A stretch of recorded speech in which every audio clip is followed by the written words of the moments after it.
On today's edition of Wanderlustful Inspired Meals, we're going to make a chicken schnitzel, my favorite dish from Prague. So let's get into it. But first, wine, duh.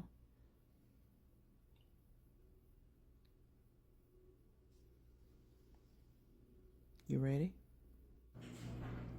First, you're going to make a brine for your chicken before you prepare it. It's just 2 cups of water, about 2 tablespoons of salt, and a teaspoon of sugar. I pounded my chicken out in a bag, but do however you want to do it. I think it prevents the mess. After you pound it out, you're going to put it in that brine and set it in the refrigerator after covering it with plastic wrap. Let it sit there for, say, about 20-30 minutes. So not very long, right? You don't want it to be too salty because we're also going to season the flour. And the previous day, I made a really bomb rich mushroom gravy, and that's going to be good as well. So there are some stations you need to set up for dredging. So we're going to do that with 2 eggs,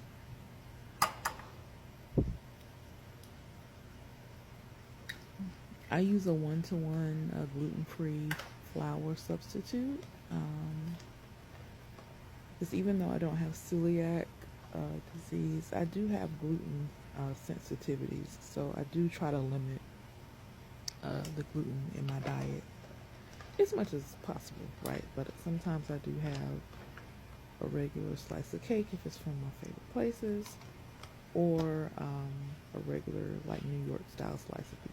Other than that, I'm using gluten-free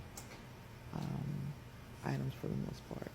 And the last stop in your station is gluten-free panko crumbs, but you can also use regular panko. I'm a clean as I go cook.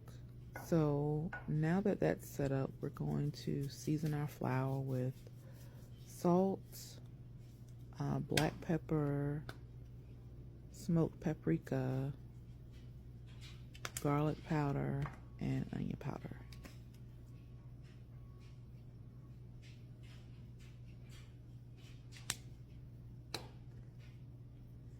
And this is sped up like for time purposes, of course. So our braised collard greens have been on the stove while the chicken has been in the brine. So by the time we have done most of this, really your chicken is the last thing that's going to be prepared. Mix that all together. Pull your chicken out of the brine. You want to pat it dry to get the excess water and salt off of it. I'm turning around here to kind of set that in the sink so I get to clean it up. Pat that, and then it's going to be ready to go through your 3-stage little dredging process, starting with your flour first, then egg, then panko. And you just do that and rinse, repeat.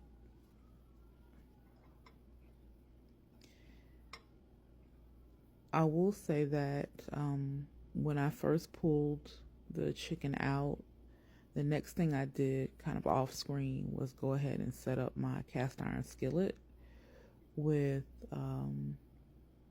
about 1.5 inches of vegetable oil. You can use any kind of frying oil, really, vegetable, corn, peanut, canola, to get that heated up, because it does, I find it takes a while in my cast iron. So that's going on the stove along with the gravy being heated up from the previous day.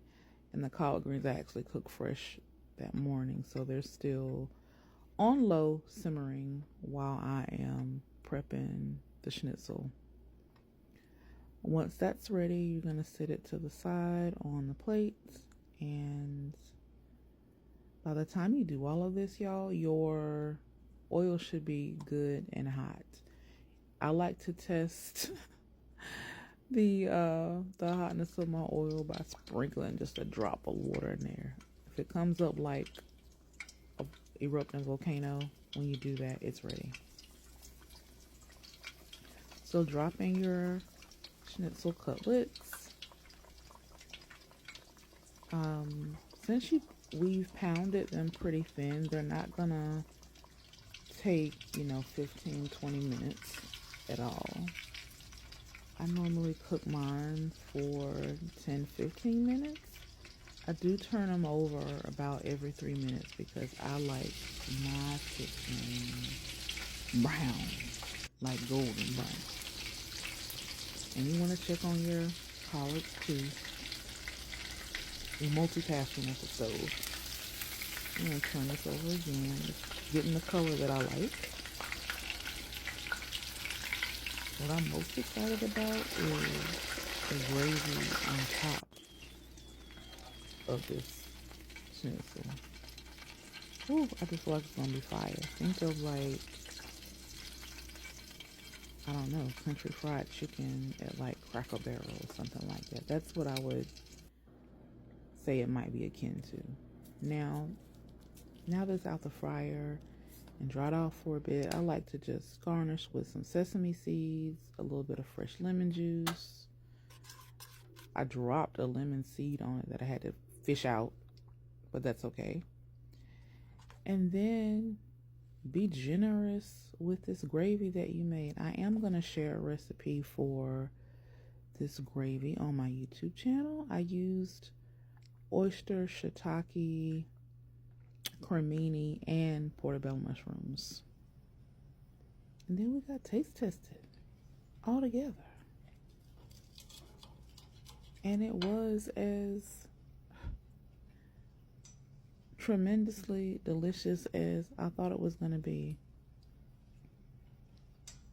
And it definitely took me back to Old Town and all of the little interesting spots. I feel like I tried schnitzel everywhere I went in Prague just to see if there were different taste profiles and variations.